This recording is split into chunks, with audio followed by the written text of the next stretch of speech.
My name is Ashley Gallegos. I work with the Othering and Belonging Institute, and I have the pleasure to lead the Places of Belonging work. And I'm here this afternoon to talk to you about the Places of Belonging track. My visual description is that I'm a mixed race Latina. I have curly hair that falls just below my shoulders. I'm wearing a shirt with tropical plants all over it, and my heart is just really happy to be in space with each and every one of you. So, as I shared, I have the pleasure to lead the Places of Belonging work within the Institute. And I'm a member of the organizing committee who helped put together this amazing gathering.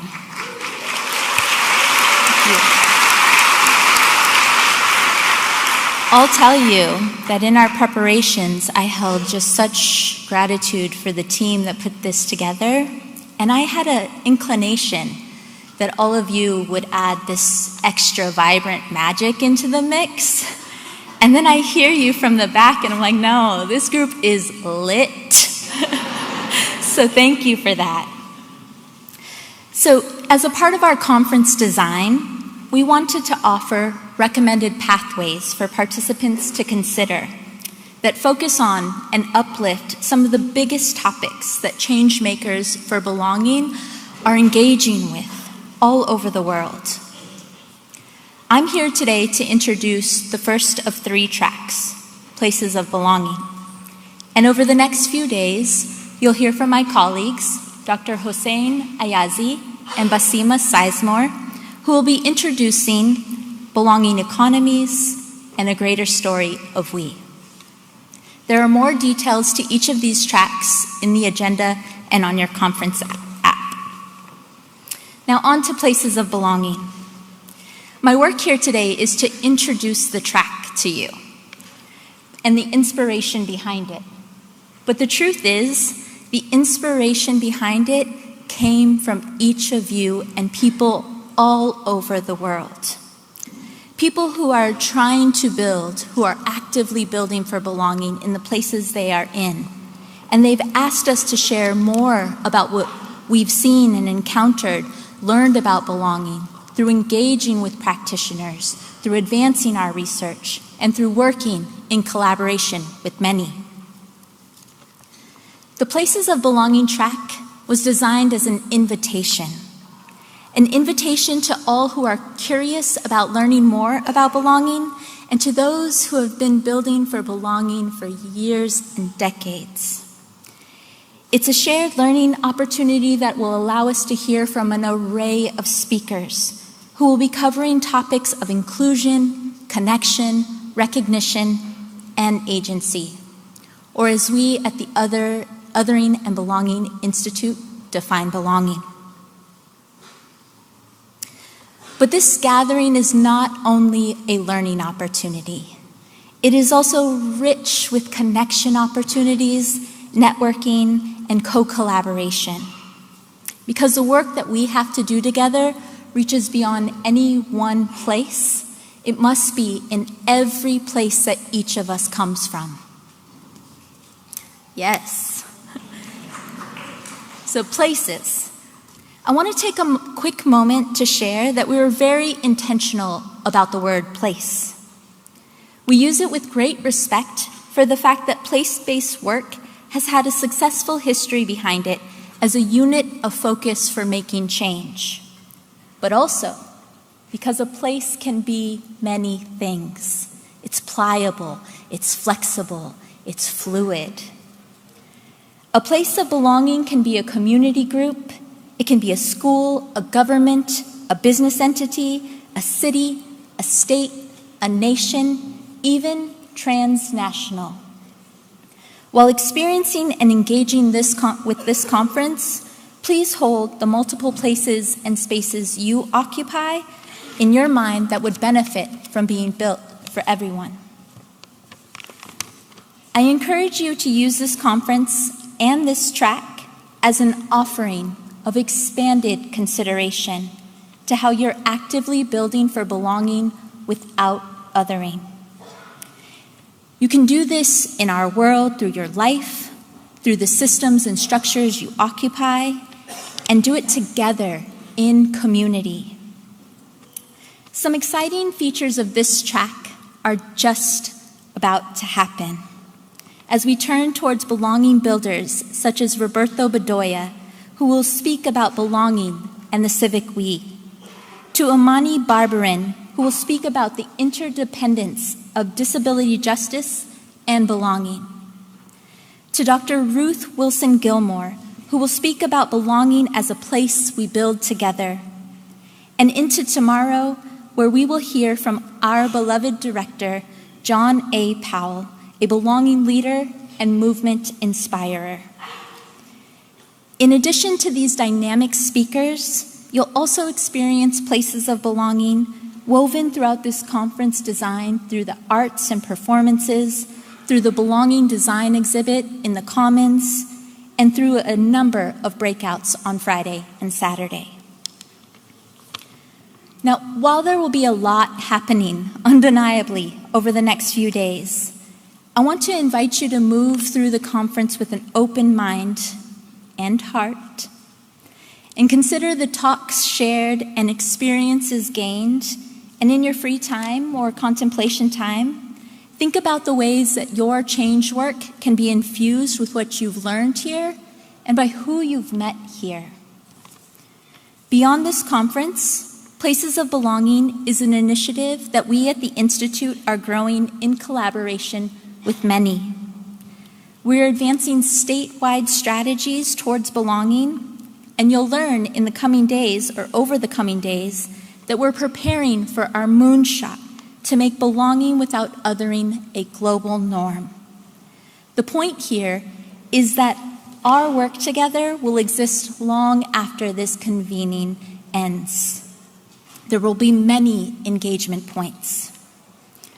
So I want to close by thanking you sincerely for being here.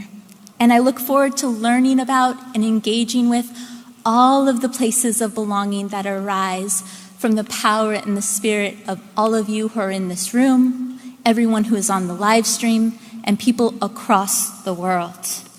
I send many blessings to each of you. Thank you. Thank you. And now, thank you.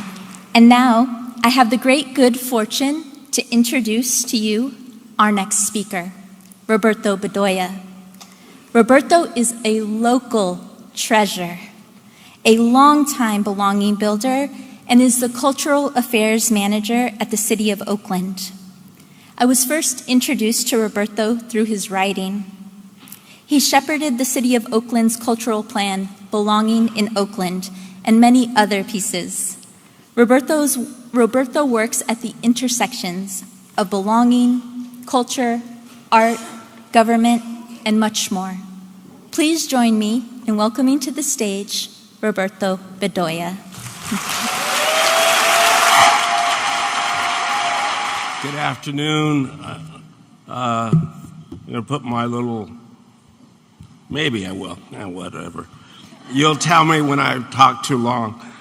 First of all, thank you so much for allowing me to be here.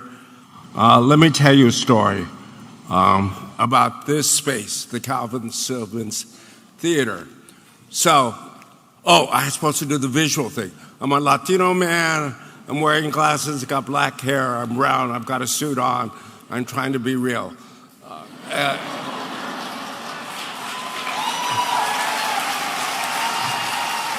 So my story is that I grew up in the East Bay, in this barrio called Dakota, which is part of Unity City, south of here. And I love the fact that somebody knows Dakota. Man, we're fierce. But in high school, I sat up there in the balcony and came here to see the Oakland Symphony with Calvin Simmons perform. So in many ways, this is really sweet that I'm here on this stage. And I'm a big fan of the Oakland Symphony. And we should always think that we reopening this space, that this is a site of belonging, and kind of feel good that I'm here. So, can I have that first slide? Because we did do a big dress rehearsal, but this is a really important phrase that shadows my work and informs the work I do today as a cultural affairs manager. We is not the plural of I, by the philosopher Emmanuel Levinas. These days, when individuals are doing self-introductions in a group, folks provide us with a preferred pronoun identification. For me, I say him, he, and we. So my remarks today are about the pronoun we, Oaklanders, and civic imaginations evidenced in Oakland, California, cultural plan belonging in Oakland. Okay, the next slide, please. So this is the plan, and I'm kind of going to go a little deep in that. But back to we is not the plural of I, and I thought about that this morning. And Emmanuel Levinas, a Jewish philosopher, really important thinker. And then I thought about the war in the Middle East and the wars across the country, the world. And where is the we in these wars? And I hope just to riff on the fact that it's not the plural of I. There are we's and all these people, these lands that need to be supported through belonging. As Oakland's cultural tourism manager, I shepherded the plan that was released in 2018, and we reflect on its development and emergence as a prompt that enlivens civic life, place, and belonging. I need to also acknowledge Vanessa Wong. She's not in this auditorium, I don't think, but she helped me write the report and was the lead consultant on the planning process. She's brilliant. Can I have the next slide? The tagline for the plan is equity is the driving force, culture is the frame, and belonging is the goal. Operates as a guide of how we develop the plan and design programmatic responses. One more slide, please. Okay, we're going to linger in this space for a while. That's my peeps. That's the view outside my office window in City Hall. The work we do as the municipal agents to operationalize belonging in our programs and policies asks that we are mindful, engage with the meaning of belonging as a sociology, not exclusively as a psychology. They are related. For example, the effects that the bully on the playground has on a person is psychological. But the park design and playground policies that enable the bully is sociological. So cultural policy and planning can impact the social systems and conditions that create belonging. As a policy wonk, I think about how policy aims to fix via management guidelines, rules, and regulation, and culture is fluid as it develops new knowledges and brings into life our possibilities, our belongings. How do you work with these energies, these forces, in the development of the cultural plan kept us on our toes? What the plan revealed that what gives deep meaning to Oaklanders is being able to live in an equitable society. Living in an equitably just and aesthetically diverse and rich city is the democratic charge we addressed in our plan. To that end, the plan's orientation to equity and culture feeds an action agenda that is the behavior shift for the city that sees cultural affairs embrace of connectedness, of intersectionality, is key to realizing belonging. That the work of the Cultural Affairs Department is to serve the civic narrative of belonging in all its beauty, temperaments, its complexities. Oakland has a rich history of an arts community that's been addressing social and racial issues, mindful of what does that look like in a fully realized democracy. And within that address, the subject of trauma has been voiced. Racial trauma, sexual trauma, police trauma, for decades. The artists in these communities are creating wonderful works that prompt the social imaginary of how we live together, our democracy, our understanding of place, beauty. And in this work is often the pronoun I. I've been traumatized, here's my story. But to move from the I to the we triggers the question, how are institutions holding the we of civic trauma? How does the engagement of public policies and cultural practices of poetic will, public will, and political will provoke our civic imagination? As a public servant, I ask myself this question: how are we addressing our responsibilities to look at social systems and the agency we have to address disbelonging, civic trauma, bear witness, offer remedies, be grounded in the ethos of care and belonging through planning and policy? I assert that a city should have a belonging strategy as part of its policy work that operates alongside a city's workforce development strategy, housing strategy, transportation strategy, safety strategy. This is what I have to hear in City Hall all the time. And I love hearing that. But I need to also be forthright about the government charged to facilitate social cohesion among its residents. And it needs to be framed as a civic goal. And that's your homework assignment. Because you have to ask your elected officials, next year you run into them, and they may actually be in the auditorium, what's your belonging strategy? Because, you know, that's really important for a city to step up to the plate to do that.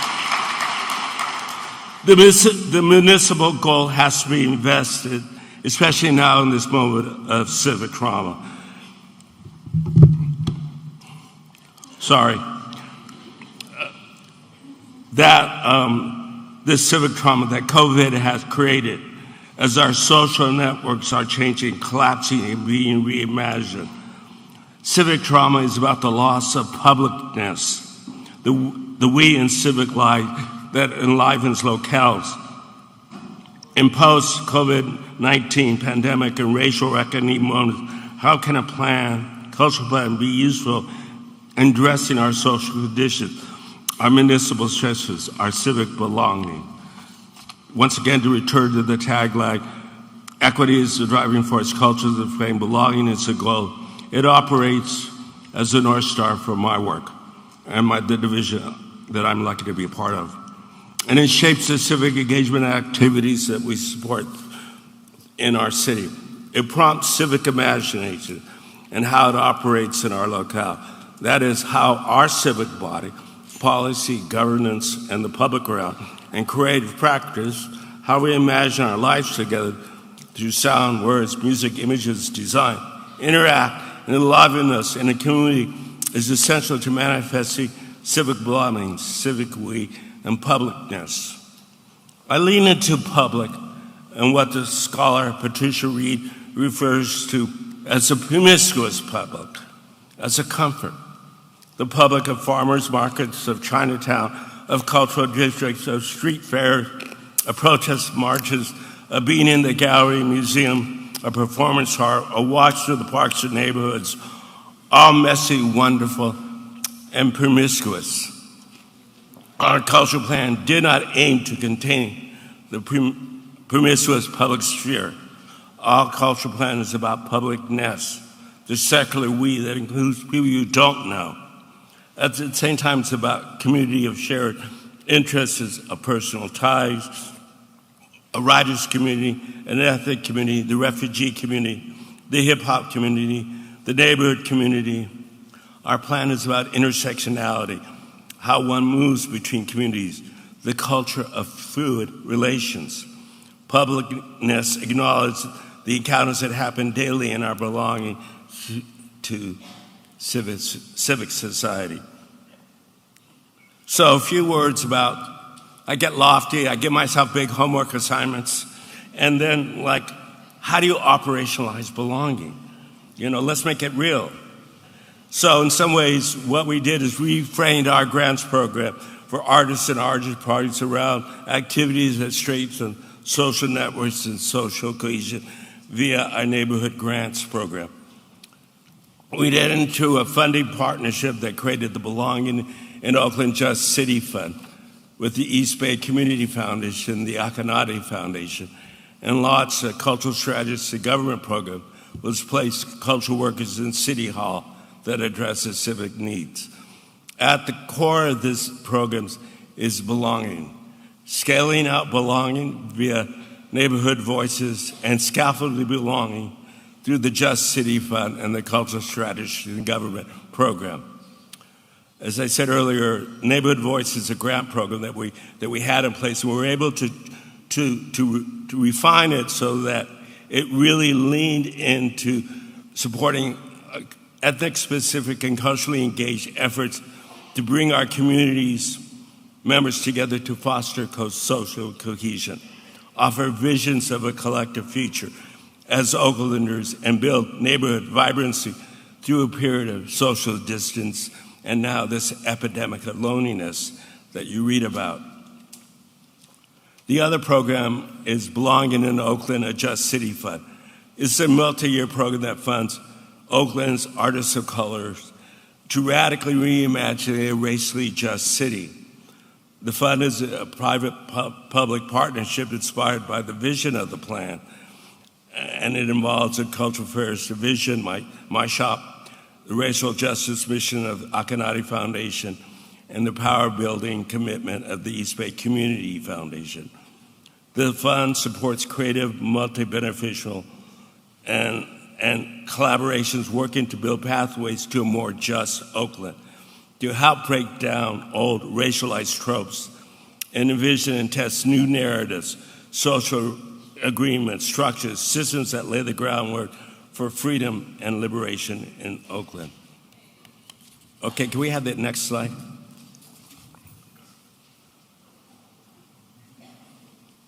Okay. Oh, this is something that's really kind of close to my heart because, you know, there's government and then there's governance, and there's two different things.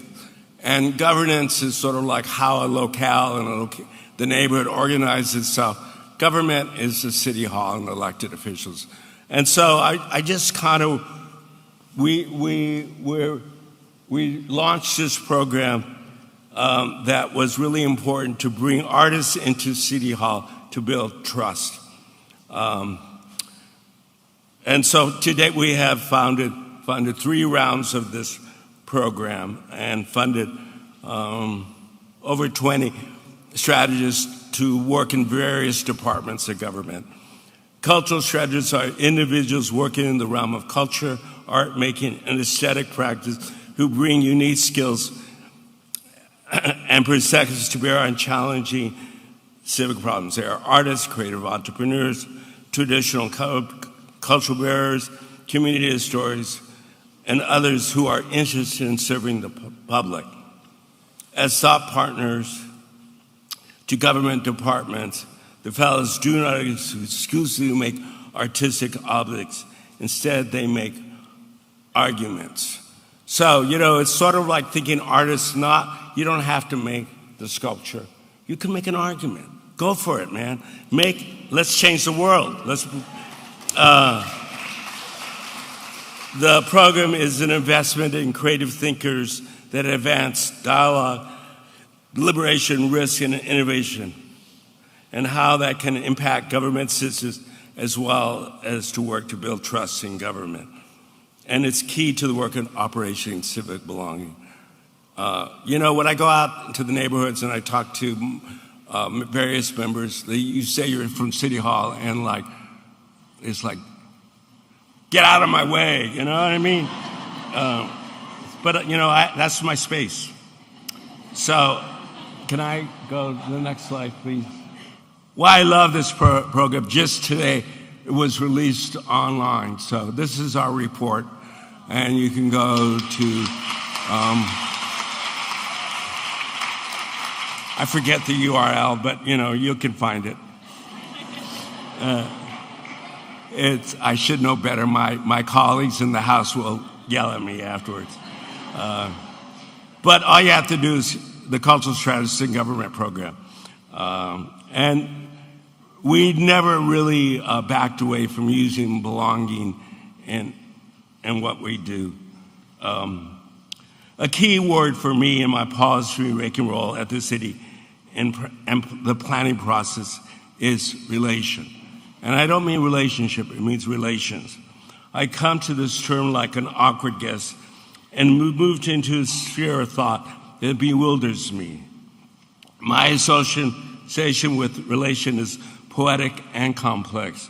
In this sphere, offering as a reference point is the works of the Martinique writer Eduardo Glissant, whose writing on relation has shadowed my work. Relation being the forms of understanding, the manners of hosts, of guests, of intersectionality, of kinship, of public, of the movement of birds, being within the transformative learning of these mentalities. So let me end with that last slide, honey. There we go. Because I love my city. It's frisky, it's willful, it's irritating, but it's alive. I mean, the story of getting this building open is an Oakland story. You can hear about that later. But let me end with a few thoughts on poetics and praxis in the context of the Civic we. The poetics and praxis of belonging prompted by the cultural plan inform our planning, which is a form of generating governance that manifests in calls of action that inform the ethical conduct of individuals and public linked to culture and to policy. The poetics and praxis of belonging affirms the democratic value of equity and foreground the human rights and emancipatory aims of empowering talent and community as the central ethos of cultural policies and community cultural development. The poetics and praxis, ooh, that was light, okay, come on. The poetics and praxis of belonging animate the civic we as in the ideal of we the people, as opposed to the privatized we of me and my friend that betrays a democratic charge to serve the public. That privatized we is Trumpism. It irritates me to no end. The poetics and praxis of belonging in relation to the heavens, the land, our will, our walks, our policies, and our imaginations. So thank you.